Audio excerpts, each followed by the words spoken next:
നമ്മൾ രണ്ടാമത് എഴുതിയിരിക്കുകയായിരുന്നു.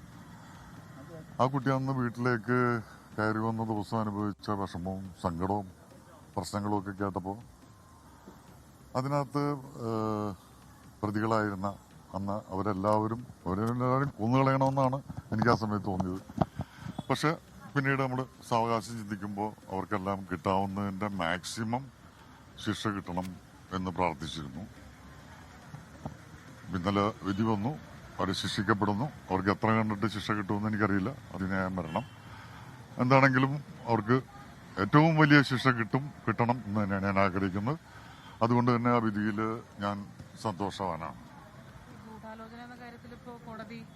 പിന്നെ ഈ ഗൂഢാലോചനയുടെ കാര്യത്തിൽ അത് പിന്നീട് ഉയർന്നു വന്നൊരു പ്രശ്നമാണ്, അതിനെ കണ്ടെത്തിയൊരു പ്രശ്നമാണ്.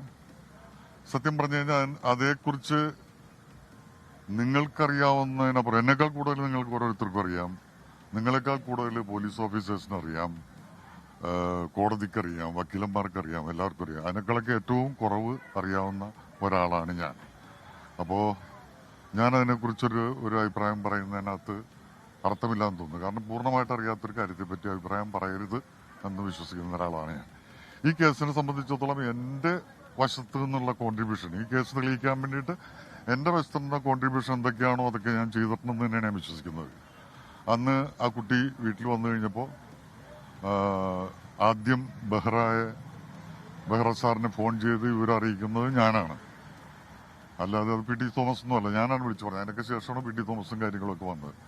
അതുപോലെ തന്നെ ഇടയ്ക്കപ്പോഴോ പി ടി തോമസ് സാറ് ഈ മാർട്ടിൻ എന്ന് പറയുന്ന ഡ്രൈവറെ എത്രയും പെട്ടെന്ന് ആശുപത്രിയിൽ എത്തിക്കണം, അവന് നല്ല പെയിനുണ്ട്, അല്ലെങ്കിൽ കുഴപ്പമാണെന്ന് പറഞ്ഞപ്പോൾ ഞാൻ അദ്ദേഹത്തിനോട് പറഞ്ഞത് നിൽക്കട്ടെ, എനിക്ക് അവന് സംശയമുണ്ട്, എന്തോ അവൻ്റെ അഭിനയം ശരിയല്ല, ഞാൻ നടനായതുകൊണ്ടോ എന്താണെന്ന് അറിയില്ല, അഭിനയം ശരിയല്ല എന്ന് എനിക്ക് തോന്നുന്നു എന്ന് ഞാൻ പറയുകയുണ്ടായി. അതിനുശേഷമാണ് ഒരു നോർത്ത് ഇന്ത്യൻ ഓഫീസർ വന്നു കഴിഞ്ഞപ്പോൾ ഞാൻ അദ്ദേഹത്തിനോടും പറഞ്ഞപ്പോഴാണ് അവനെ വണ്ടിയിൽ കയറ്റി കൊണ്ടുപോയത്. അത് ഞാൻ ചെയ്തൊരു വലിയ കാര്യമാണെന്ന് തന്നെ ഞാൻ വിശ്വസിക്കുന്നു. കാരണം അതിൽ നിന്നായിരുന്നു എല്ലാ കാര്യങ്ങളുടെയും തുടക്കം. അതിനുശേഷം പിന്നെ കോടതിയിലും പ്രോസിക്യൂഷനോടൊക്കെ ഞാൻ എല്ലാ കാര്യങ്ങളും, ഞാനും എൻ്റെ കുടുംബവും എൻ്റെ കുടുംബത്തിലെ എല്ലാ വ്യക്തികളും കൃത്യമായിട്ട് ഒരു ചെറിയ സമയം പോലും തെറ്റാതെ അറിയിച്ചിട്ടുണ്ട്. അപ്പോൾ അതൊക്കെയാണ് എൻ്റെ വശത്തുള്ള കോൺട്രിബ്യൂഷൻ. പിന്നെ ഭാവി കാര്യങ്ങളെപ്പറ്റി ഊഹങ്ങളും തെറ്റിദ്ധാരണകളും അല്ലെങ്കിൽ ശരിയായിട്ടുള്ള കാര്യങ്ങളൊക്കെ ആയിരിക്കും നമ്മുടെ ഓരോരുത്തരുടെയും മനസ്സിൽ. അതിലേതാണ് ശരിയെന്ന് നമുക്കറിയില്ല. അറിയാത്തൊരു കാര്യത്തെപ്പറ്റി മറുപടി പറയാൻ ഞാൻ താല്പര്യമല്ല. മതി, ഞാൻ വോട്ട് ചെയ്യാൻ വേണ്ടി വന്നതാണ്. കൂടുതൽ എന്നെ കൊണ്ട് സംസാരിപ്പിക്കണം, കൂടുതൽ ഞാൻ പറയാനില്ല. എനിക്കറിയാവുന്ന ഈ കേസിനെ സഹായിക്കുന്ന എനിക്കറിയാവുന്നതൊക്കെ ഞാൻ പറഞ്ഞിട്ടുണ്ട്. ഇനി അതിനും ആ കേസ് മുൻപോട്ട് സുപ്രീം കോടതിയിലേക്ക് പോവുകയാണെങ്കിൽ അപ്പോഴും ഈ രേഖ കൂടി എന്തൊക്കെ എനിക്ക് ചെയ്യാൻ കഴിയുമോ, എനിക്കറിയാവുന്ന കാര്യങ്ങൾ എന്തെങ്കിലും പുതുതായിട്ടുണ്ടെങ്കിൽ അത് ഞാൻ തീർച്ചയായിട്ടും അറിയിച്ചിരിക്കും. എന്റെ ആംഗിളിലാണ് ഞാൻ പറയുന്നത്. ഞാൻ അന്ന് കണ്ടത്, എനിക്ക് അന്ന് ഞാൻ പറഞ്ഞില്ല അവരെനിക്ക് കൊന്നുകളയണമെന്ന് തോന്നിയത്. എന്റെ കൈ കിട്ടിയെന്ന് വെച്ചാൽ ഞാൻ അങ്ങനെ ആക്രമിച്ചാണ് അവരെ ശിക്ഷിച്ചു എന്ന് പറയുന്നത് ഒരുപാട് സന്തോഷമുള്ള കാര്യമാണ്. അത് ഇപ്പോൾ വിധി വന്നിരിക്കുന്നത് ശരിയാണോ തെറ്റാണോ എന്ന് പറയാൻ ഞാൻ ആളല്ല. എന്തുകൊണ്ടിട്ടാണ് അങ്ങനെ ഒരു വിധി വന്നതെന്നും എനിക്കറിയില്ല. ഈ വിധി നമുക്ക് പുറത്തേക്ക് കിട്ടിയിട്ടില്ല, വിധിയുടെ പകർപ്പ് നമുക്ക് കിട്ടിയിട്ടില്ല. അതിൽ കുറ്റവാളിയേ അല്ല എന്നുള്ള അർത്ഥത്തിലാണോ, അല്ലെങ്കിൽ തെളിവുകൾ പൂർണ്ണമായിട്ടും ശേഖരിക്കാൻ പറ്റിയിട്ടില്ല, ലിങ്ക് കറക്റ്റായിട്ടില്ല എന്നുള്ള അർത്ഥത്തിലാണോ ഒന്നും നമുക്കറിയില്ല.